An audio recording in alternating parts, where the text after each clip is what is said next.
আজকে সুমাইয়া তার জীবনের ছোট্ট একটা স্টোরি আমার সাথে শেয়ার করেছেন। ও লিখেছে আমার কাছে, আপু আসসালামু আলাইকুম। আমার প্রেমটা শুরু হয় ক্লাস 8 থেকে। ক্লাস 8 থেকে প্রেম শুরু হওয়ার পর আমি আমার ক্লাসমেটকে এত বেশি ভালোবেসেছি ফেলেছি যা বলার বাহিরে। আমরা দুজনেই একই ক্লাসে পড়তাম। আমি স্কুলে পড়াশোনা করি, তার সাথে আমার পরিচয় হয়ে যায় স্কুলেই। ক্লাস 5 থেকে দুজন দুজনকে দেখে আসতেছি। ক্লাস 8 থেকে দুজনের প্রেম হয়ে যায়। প্রায় 9-10 প্রেম করলাম। ইন্টার ফার্স্ট ইয়ার ও উঠলো, আমিও ইন্টার ফার্স্ট ইয়ার উঠলাম। ওঠার পর দুজনকে পাওয়ার অনেক ইচ্ছা করতেছিলাম।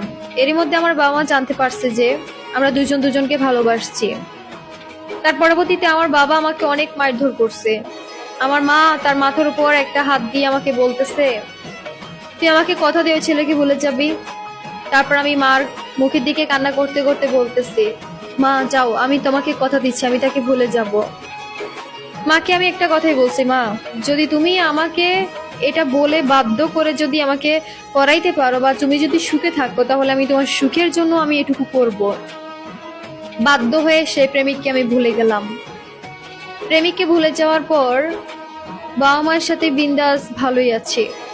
যদিও আমরা দুই বোন, আমার বড় বাপুকে বিয়ে দিয়ে ফেলছে, বাকি রইলাম আমি। এর মধ্যে আমার অনেক বিয়ের সম্বন্ধ নিয়ে আসতেছে অনেকেই। তার পরবর্তীতে আমার বাবা বলে, আমরা তোকে দেখে শুনে বিয়ে দেব, তুই কোনো টেনশন করিস না।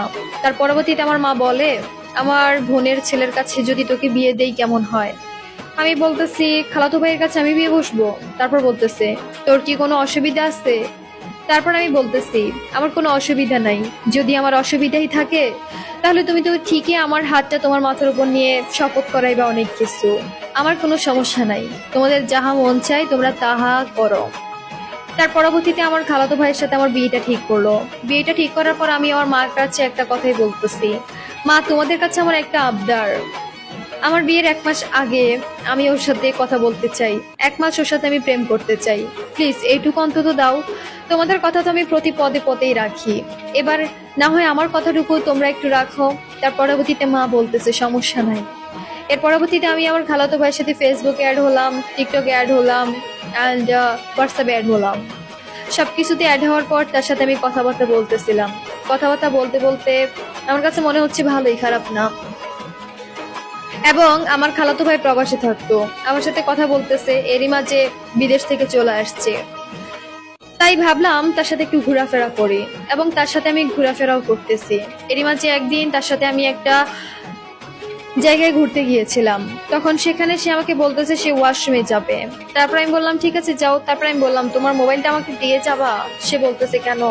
আমি বলতেছি আচ্ছা দিয়ে যাও, পাসওয়ার্ড খুলতে হবে না। তার পরবর্তীতে বলতেছে আচ্ছা ঠিক আছে নাও। এই কথা বলে সে ওয়াশরুমেই যাচ্ছে। ওয়াশরুমে যাচ্ছে, সে আমাকে দিতেও চাচ্ছিল না অবশ্য মোবাইলটা।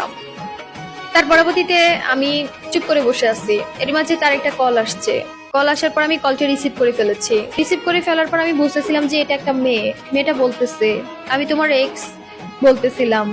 তারপর আমি বলতেছি জি আমি তার বর্তমান, আপনি আমার কাছে বলতে পারেন, সে ওয়াশরুমে গিয়েছে। তারপর মেয়েটা আমাকে বলতেছে, দেখো বোন, তাকে আমি মনে প্রাণে ভালোবেসেছিলাম। ও আমাকে বাজে রকম ভাবে ঠকাইছে।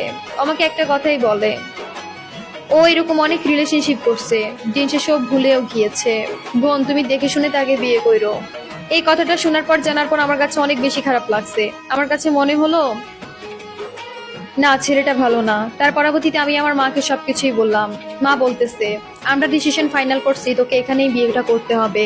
তারপর আর কি, তাদের পছন্দ অনুযায়ী, তাদের ডিসিশন অনুযায়ী আমি কিছুই না বলে বিয়ের পিড়িতে বসেই গেলাম। বিয়ের পিড়িতে বসে যাওয়ার পর আমার কাছে মনে হচ্ছে আমি একটা ভুল ডিসিশন নিয়েছি। আসলে আমি একটা ভুল ডিসিশন নিয়েছি, যদিও আমি নেই নাই, আমার পরিবারে নিয়েছে। তার পরবর্তীতে আমাদের বিয়ের প্রায় 8 মাস পর আমি জানতে পারলাম যে সে গোপনে অন্য একটা মেয়েকে বিয়ে করে রেখে দিয়েছে। এটা শোনার পর অনেক বেশি খারাপ লাগছে। পরিবারের কাছে এসে একটা কথাই বলতেছি, তোমাদের পছন্দ অনুযায়ী বিয়ে করলাম, সবকিছু করলাম, এবার সবকিছু দায়িত্ব তোমাদের ঘাড়েই। তার পরবর্তীতে আমি তো চলে আসলাম আমার বাড়িতে। এরপর আমার বাবা সিদ্ধান্ত নিল যে তাকে অ্যারেস্ট করবে, এবং তাকে অ্যারেস্ট করলো। অ্যারেস্ট করার পর তার কাছ থেকে অনেক কথা শুনলো, অনেক কিছু বুঝলো, জানলো। তার পরবর্তীতে আমাদের ডিভোর্স হয়ে গেল। ডিভোর্স হয়ে যাওয়ার পর আমি আমার বাবার বাড়িতে আছি। আমার খালাতো ভাইয়ের মতো করেই আছে। যাকে বিয়ে করছে তার সাথে আছে, তার সাথে সংসার করতেছে, আমার সাথে না। এবং আমি আমার মতো করে ডিভোর্স সিনারি হয়ে পড়ে আছি বাবার বাড়িতে। তবে বাবা মাকে একটা কথাই বলছি, তোমাদের সিদ্ধান্ত অনুযায়ী সব করছো, তোমরা এবার শান্তিতে থাকো। তার কারণ আমি যদি আমার সিদ্ধান্ত অনুযায়ী কাজ করতাম, যদি এরকম কিছু হতো, তখন আমাকে অনেক কথাই শোনাতাম। এখন তোমরা সুখে থাকো। দিন শেষে বুঝতে পারলাম নিজের ডিসিশন অনুযায়ী কাজ করার চেয়ে পরিবার ডিসিশন অনুযায়ী কাজ করা ভালো। ওখানে ডিভোর্স হলেও বাবা মা কিছুই বলবে না। নিজের পছন্দ অনুযায়ী বিয়ে করার পর ডিভোর্স হলে বাবা মা অনেক কথাই বলবে। আসলে জীবনটা বড় অসহায়, সত্যি বড় অসহায়। আমার কাহিনীটুকু তুমি প্লিজ টাইমলাইনে তুলে ধরবা, এটুকুই তোমার কাছে আমি রিকোয়েস্ট করবো আপু। ধন্যবাদ আপু তোমার জীবনের স্টোরিটা আমার কাছে শেয়ার করার জন্য। অনেক কষ্ট পেয়েছো জীবনে, ডিভোর্স সিনারি হলা, ভালোবাসার মানুষটাকে হারালা শুধুমাত্র পরিবারের জন্য। কিছু কিছু সিদ্ধান্ত পরিবার নিলে রং হয়, আর কিছু কিছু সিদ্ধান্ত যদি সন্তান নেয় অনেক ভালো হয়। ভালোবাসা দিন শেষে অসহায়, সবকিছুর কাছে ভালোবাসা হেরে যায়, কথাটা মানতেই হয়।